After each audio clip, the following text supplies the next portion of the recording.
ദൈവത്തിന്റെ അതിപരിശുദ്ധമായ നാമം മഹത്വപ്പെടുമാറാകട്ടെ. ദൈനംദിന അപ്പം എന്ന അനുദിന വചനചിന്തയിലേക്ക് ഏവർക്കും സ്വാഗതം. ഇന്ന് സ്വർഗീയ വിളി എന്ന വിഷയത്തെ ആസ്പദമാക്കി ചില കാര്യങ്ങൾ നമുക്ക് ചിന്തിക്കാം. അതിനാധാരമായ ഒരു വാക്യം വായിക്കാം. വെളിപ്പാട് പുസ്തകം 4-ാം അധ്യായം 1-ാം വാക്യം. അനന്തരം സ്വർഗത്തിലൊരു വാതിൽ തുറന്നിരിക്കുന്നത് ഞാൻ കണ്ടു. കാഹളനാദം പോലെ എന്നോട് സംസാരിച്ച് കേട്ട ആദ്യത്തെ ശബ്ദം എന്നോട്, ഇവിടെ കയറി വരിക, മേലാൽ സംഭവിപ്പാനുള്ളത് ഞാൻ നിനക്ക് കാണിച്ചു തരാം എന്ന് കൽപ്പിച്ചു. സ്വർഗീയ ആകാശത്തിന് മുകളിൽ നമ്മുടെ സ്വർഗീയ പിതാവ് വസിക്കുന്ന നിത്യരാജ്യമുണ്ട്. നിത്യരാജ്യത്തിൽ ആയിരക്കണക്കിന് പതിനായിരക്കണക്കിന് ദൂതന്മാരും കെരൂബുകളും സെറാഫീൻകളും ദൈവത്തിന്റെ ദൂതന്മാരും ഉണ്ട്. അവർ ദൈവത്തെ പാടി സ്തുതിക്കുകയും രാവും പകലും കർത്താവിനെ ആരാധിക്കുകയും ചെയ്യുന്നു. അപ്പോസ്തലനായ യോഹന്നാൻ പത്മോസ് ദ്വീപിൽ തടവിലാക്കപ്പെട്ടപ്പോൾ അവന്റെ ആത്മാവ് കർത്താവുമായി സഹവസിക്കാൻ ആഗ്രഹിച്ചു. അപ്പോൾ അവൻ സ്വർഗത്തിൽ ഒരു വാതിൽ തുറന്നു നിൽക്കുന്നത് കണ്ടു.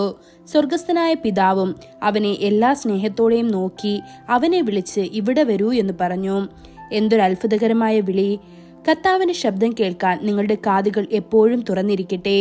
ഹാനോക്ക് ദൈവത്തിന്റെ ശബ്ദം കേട്ട് ദൈവത്തോടൊപ്പം നടന്നു എന്ന് ഉൽപ്പത്തി പുസ്തകം 5-ാം അധ്യായം 24-ാം വാക്യത്തിലും, നോഹ ദൈവത്തിന്റെ ശബ്ദം കേട്ട് തന്റെ കുടുംബത്തെ സംരക്ഷിക്കാൻ ഒരു പെട്ടകം പണിതു എന്ന് ഉൽപ്പത്തി പുസ്തകം 6-ാം അധ്യായം 14-ാം വാക്യത്തിലും, ദൈവത്തോട് മുഖാമുഖം സംസാരിക്കുന്ന അനുഭവം മോശയ്ക്കുണ്ടായിരുന്നു എന്ന് പുറപ്പാട് പുസ്തകം 33-ാം അധ്യായം 11-ാം വാക്യത്തിലും കാണാൻ സാധിക്കും.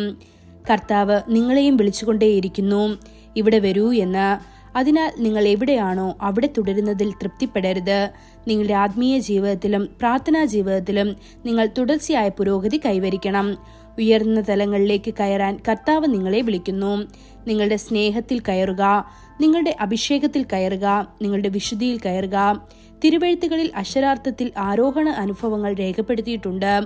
തീയുടെ കുതിരകളുമായി ഒരു തീരഥം പ്രത്യക്ഷപ്പെട്ടു. ഏലിയ പ്രവാചകൻ ഒരു ചുഴലിക്കാറ്റിലൂടെ സ്വർഗത്തിലേക്ക് കയറി കർത്താവായ യേശുവിനെ കണ്ടുമുട്ടി. ഒരു മേഘം അവനെ തന്റെ ശിഷ്യന്മാരുടെ കാഴ്ചയിൽ നിന്ന് സ്വീകരിച്ചു എന്ന് അപ്പോസ്തല പ്രവൃത്തികൾ 1-ാം അധ്യായം 9-ാം വാക്യത്തിലും കാണാൻ കഴിയും.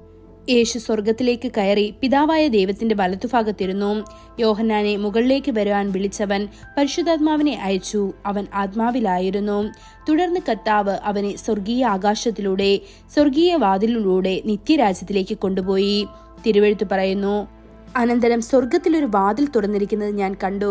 കാഹളനാദം പോലെ എന്നോട് സംസാരിച്ച് കേട്ട ആദ്യത്തെ ശബ്ദം എന്നോട്, ഇവിടെ കയറി വരിക, മേലാൽ സംഭവിപ്പാനുള്ളത് ഞാൻ നിനക്ക് കാണിച്ചു തരാം എന്ന് കൽപ്പിച്ചു.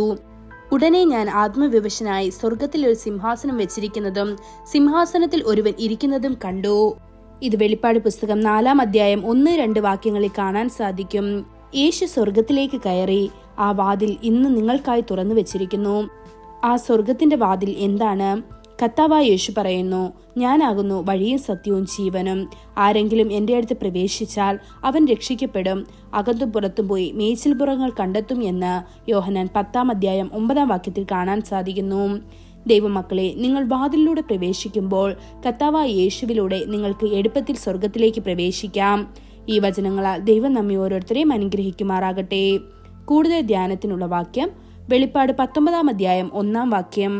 അനന്തരം ഞാൻ സ്വർഗത്തിൽ വലിയൊരു പുരുഷാരത്തിന്റെ മഹാഘോഷം പോലെ കേട്ടത്, ഹല്ലേലൂയ, രക്ഷയും മഹത്വവും ശക്തിയും നമ്മുടെ ദൈവത്തിനുള്ളത്.